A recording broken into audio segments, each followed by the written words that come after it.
invite you to sort of share some feedback on the other side.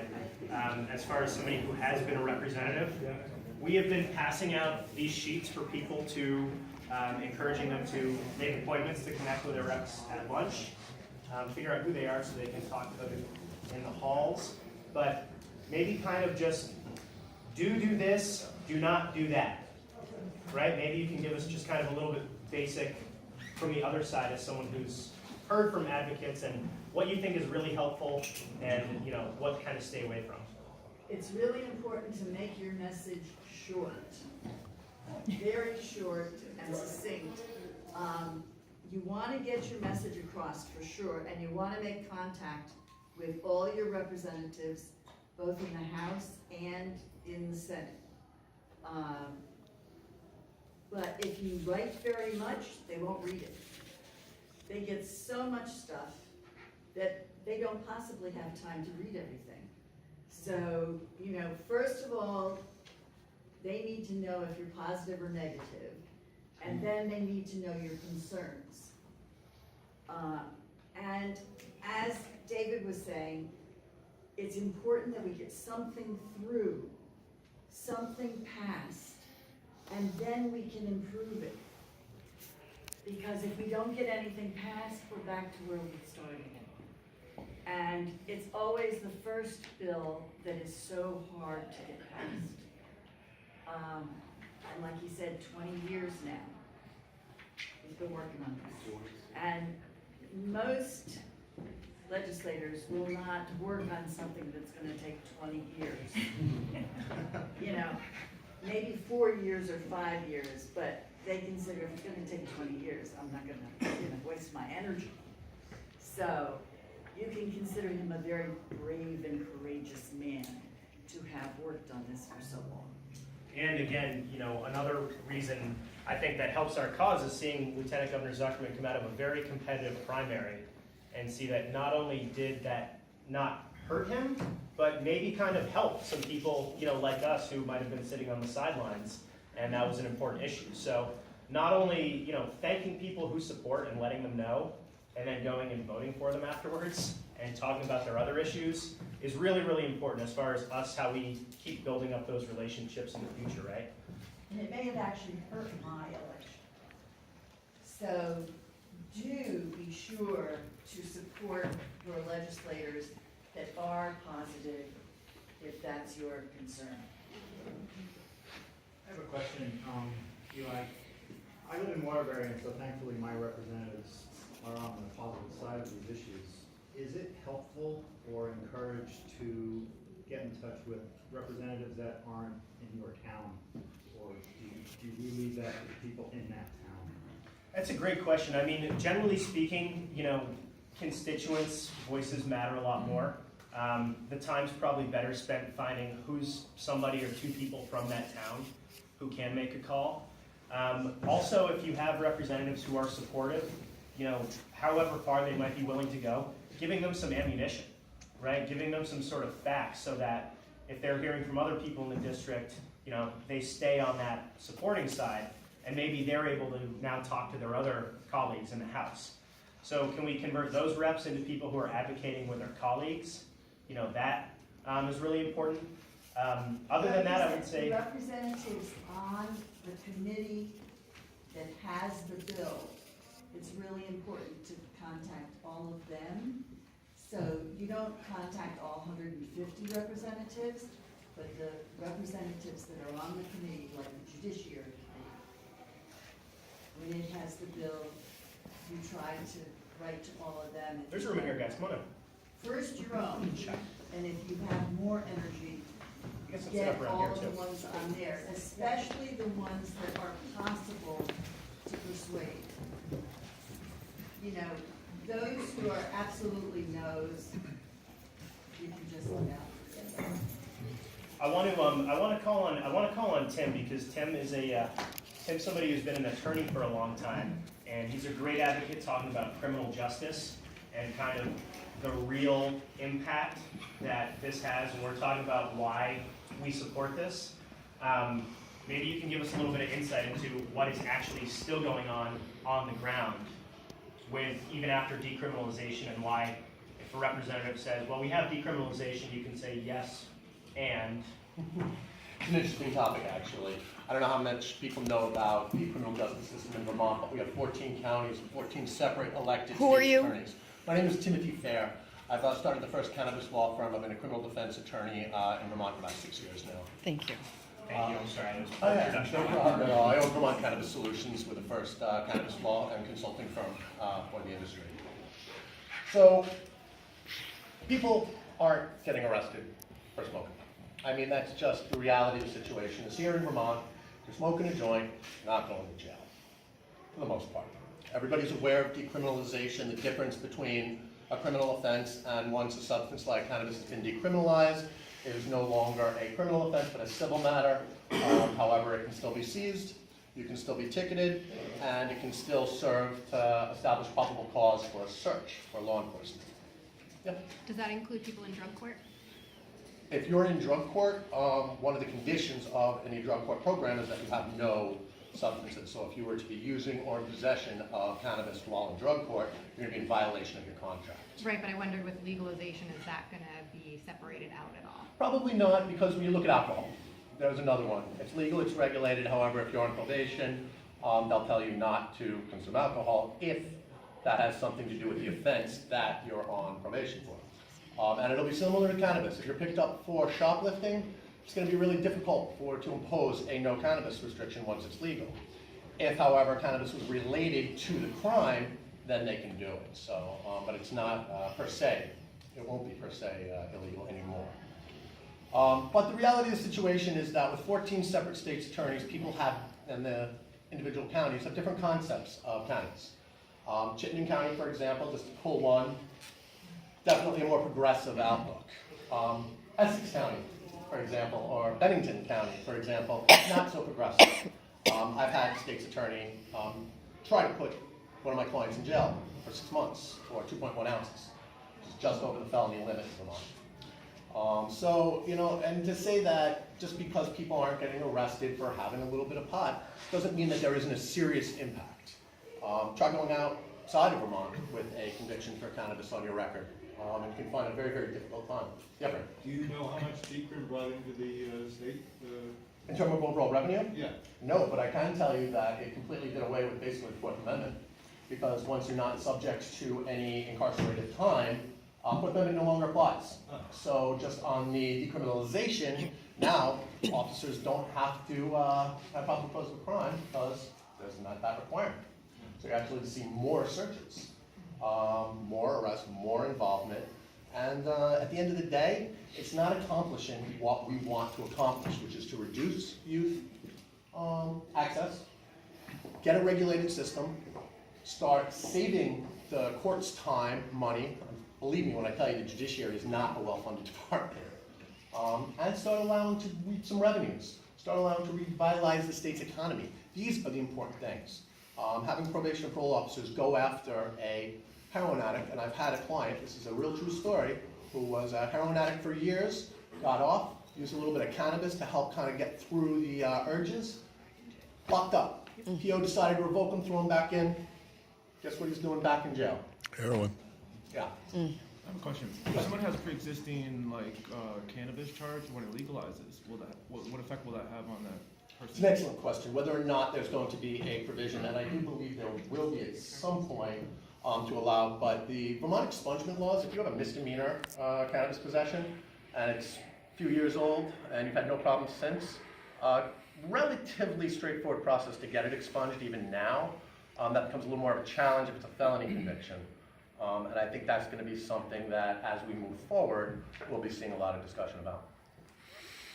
I wanted to throw out a couple of other talking points about decriminalization. We know that there have been over 5,000, as of last year, there have been over 5,000 citations issued for marijuana violations. The average fine is $200 to $500. So if you're affluent, middle class, whatever, that feels like a slap on the wrist. If you're making minimum wage, that's a week's worth of wages. And that was a finding that was in the RAD report, which is a good source to cite if you're talking to legislators. Another important thing to note about decriminalization is when that legislation was being debated in this building, it passed in 2013, many of the same associations, like the Police Chiefs Association, were opposed to decriminalization for many of the same reasons they're opposing legalization now. And now, this is one of the issues that proponents and opponents of reform generally agree that decriminalization has been a very successful reform for Vermont. So now opponents are saying, well, we have decrim, why do we need anything else? And to point out that these were the same people that were opposing decriminalization a couple of years ago, I think is very important. And to talk about at least 511 as the next incremental, modest step forward with what's genuinely accepted as very successful criminal justice reform. It has been a successful argument with a lot of middle-of-the-road legislators. So just, I don't want to pepper with free legal advice. See, Vermont Cannabis Solutions, you come and advocate, you get free legal advice. Oh yeah, absolutely. No, thank you. No, everybody, for talk about people who are in the cannabis industry, why it's important to come and advocate. And Tim knows the State House very well as well. Just to sort of zoom back, talk about kind of general strategies when you are talking to folks in person. You know, one thing is, again, not to make assumptions, right? So when you approach somebody, instead of projecting why you support this or why you think they don't support this, starting with a question and asking them where they stand. You know, maybe you read Heady, Vermont, you've checked out the roll call, you know how this person voted already, you've talked to them on the phone previously. You know, the question is not, why don't you support this? You know, the question is, what are your concerns? What are your specific concerns? Because you might not convert somebody who's opposed in that conversation, but you might learn that for my representative, the biggest issue is child safety. And my representative thinks that if we legalize it, now X many more people are going to be smoking and using, and you know, teen use is going to go up. So we know from other states, from statistics, not just anecdotal common sense, we don't bother trying to use those in this building. Statistically speaking, we know that's not an actual concern, right? So now you have a talking point and you can say, Representative so-and-so, I know you're concerned about this and teen use going up. Did you know this is what's happened in Oregon? You know, this is what's happened in Washington, or DC. You know, now Maine and Massachusetts too. I would encourage people when you're talking about other states, keep it local to New England. You know, Colorado is what everybody cites, and you know, it's a very different, unique demographic. Colorado problems are Colorado problems, not Vermont problems, right? Please. I just wanted to make one comment about DC. I actually live in the DC area. I'd be very careful about, first, don't bring it up, but if it does get brought up, an important thing to remember is that the will of the referendum was to regulate right away. Congress subverted that will, and so you had the district council actively thumbing its nose at Congress because their will was subverted. So those who say, oh, by doing this, we're just going to end up with, no, because the elected officials are expressing the will of the people here. So just because 511 sets up a situation that may look like DC, the politics is totally different. You're not going to have people delivering organic juice for $60 and then when the transaction's completed, handing over a gift. Because that's not part of the discussion here. So you have that kind of tension in DC, which is why that is open. And I will say there are media around this building. There will be more. I know there's a reporter from Vermont Public Radio who's doing a story about what businesses people might open once this bill goes into effect, and probably looking for people to tell him that they'll be delivering Ziploc bags and giving away free weed with it. Not something necessarily that, you know, not something A, that we're endorsing, or B, that we really want to be publicizing and encouraging. So that question of gifts and donations has largely been not discussed in this building. And I think that for things to continue to move forward, that's not a bad thing. So again, when we're talking about advocacy, let's not give people a reason to not support it, right? Let's not project on someone and say, hey, are you worried about road safety? Let me tell you why road safety is not an issue. You know, same thing with that. Please. I'm curious, if it does pass, what does that mean for states like Massachusetts and Maine? Are you going to be allowed to go to Massachusetts and buy it legally and come back here and possess it legally? Never. I mean, not until, you know, until the federal prohibition changes. Vermont's cannabis market is just in Vermont. You know, and I don't know if anybody's been to Massachusetts since they've legalized. You can go into the hempist on Newberry Street, you can go to head shops, you can buy a battery and they'll give you a free cartridge, or buy a little glass chillum and they'll give you a little free gram. It's technically still illegal. You know? Down there, they, if it's above fair market value or anything like that, then, like, people were doing t-shirts for a while where they would sell a t-shirt and give you an ounce for free, but you can't sell a t-shirt unless it has, like, original artwork that's yours, or you have to really articulate. I was gonna say, our Heady Vermont t-shirts are worth $250. Please remember, We'll give you a mason jar with it. it's a felony to transport drugs across the state line, and that's overseen by the Department of Justice out of Washington. So do not go Yes. out of your way to cross state lines. Yep. There are other questions about, you know, we were talking about this in the car on the way up. What about seeds? You know, what's going to be the deal with people selling seeds or exchanging seeds once this goes into effect? Let's let it go into effect first. And then answer, just think about those. I was just curious, you might have went over it earlier, I got here late. With Jeff Sessions, and he's rescinding all that, how do you think Vermont? We talked a little bit about it, It's gonna but, handle you know, for people here, medical's still protected under the Rohrbach Amendment, at least for now, Right. at the federal level. But, you know, we don't have adult use regulated sales. I mean, people out west are really in panic mode Yeah, about what this might mean. I It didn't still know is gonna it's come strong. down to the state's attorneys. right. You know, and ours in Vermont, I don't think is in a hurry. You know, the feds could shut down these dispensaries anytime they want.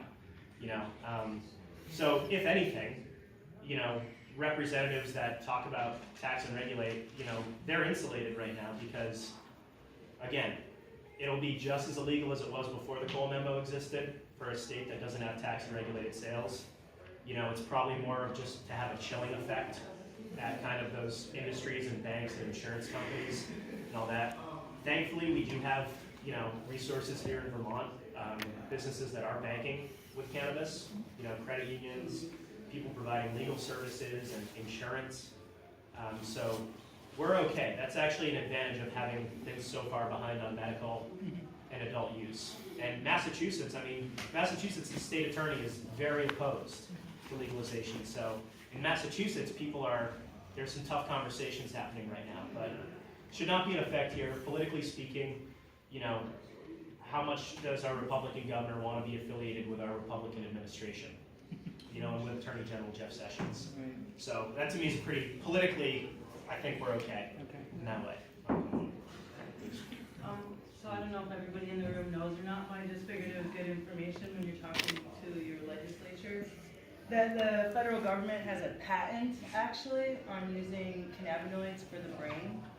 And I have that patent number if anybody wanted it, and the US government actually grows 5 acres of cannabis themselves.